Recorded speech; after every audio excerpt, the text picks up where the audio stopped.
What's up guys, it's Arrow. We are back with another video, and today I want to talk about Glacial Cascade overlaps. I have seen a lot of misinformation around this topic, but luckily we have If and Jeff on our side. If and Jeff is a prolific Path of Exile tester and also content creator. I will link his YouTube down in the description below. And he has created an unbelievable tool that is not yet ready for the public. However, we did get to experiment with it a little bit to find out how Glacial Cascade really works. And it turns out the gem was lying. At least enough to make use of here. So, oh wow, this overlay tool that I have built, it was a doozy to put together because I had to hand tune the Path of Exile camera parameters so that we get an in-world overlay using actual game units. Dude, this is the fucking coolest thing I have ever seen. I'm nerding out so hard right now. This is amazing. Wait, are you gonna get banned for this? Is this TOS? This is not interacting with the game code or memory in any way. It is a pure overlay. Before we get into what's wrong with the gem, let's talk about what the gem says. Glacial Cascade has 4 bursts. One is a final burst that is much larger and does a lot more damage than the other bursts. Now, this is true. So, Jeff, tell me, why is the gem lying? It says here, final burst has 100% more area of effect. That is not true. The final burst has 100% increased radius, or radius rather. So the initial bursts have a radius of 1.2 meters, and the final burst has a radius of 2.4 meters, which is substantially more than 100% more area of effect. Don't tell Greg. Don't worry, Jeff already confirmed with Grinding Gear Games that the coding is intentional, but the wording is simply wrong. So at some point that will get corrected, but we are not getting nerfed. So Jeff, I've heard over and over again that you need tons of area of effect to make Glacial Cascade get overlaps. Let's see what you found in your testing. So in this back region, I should get 2 hits. If I let him creep up into the dark blue circle, there's my 3. And then if I let him creep up just so that he's in this extra overlap, there I get my 4 hits. So in that footage, Jeff had 108% increased area of effect on his character. And there was a small area where you could get 4 overlaps and a big area where you could get 3. And then if you're very bad with your positioning, you'll get 2. But what about other amounts of area of effect? Well, let's start with 60 because that's what we get just from the golem. So no other investment into AoE. Just with 60. So the 3 range would start from here at the edge of the blue all the way to here. So yeah, I would want to, relative to Reese, I'd be positioning like this. Just sort of mid-range, getting 3. So it looks like getting 3 overlaps is going to be reliable on single target, provided that you have a little bit of positioning. Now, keep in mind that Glacial Cascade knocks back. So against rares, it will knock them back consistently. But against unique monsters, they can only be knocked back, I believe, once per second. So it's very unlikely that you keep them in that perfect 4 range, but you're not really aiming for 4. You're just aiming for a pretty big area to have 3. Now, the more area of effect that you get, the easier it will become to get overlaps. 60% is actually a nice breakpoint, which is what you get from the Flame Golem.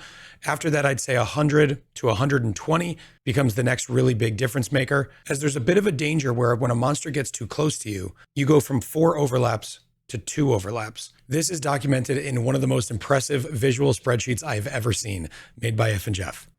This is unbelievable. This is your best work yet. I also made a spreadsheet. What we have here is a damage adjusted value scaling on the x-axis with the distance that you are from an enemy. And then on the y-axis, you have how much area of effect that you have. So what we can see here is that at negative 30% AoE, it's still possible to have a decent amount of space where you get 3 overlaps. So using something like concentrated effect with good positioning can actually be done. I don't recommend it, but this shows you it's a lot easier to get 3 overlaps than people generally thought. And the Wikipedia is definitely very wrong. So let's scroll down here to 0, which is where we start.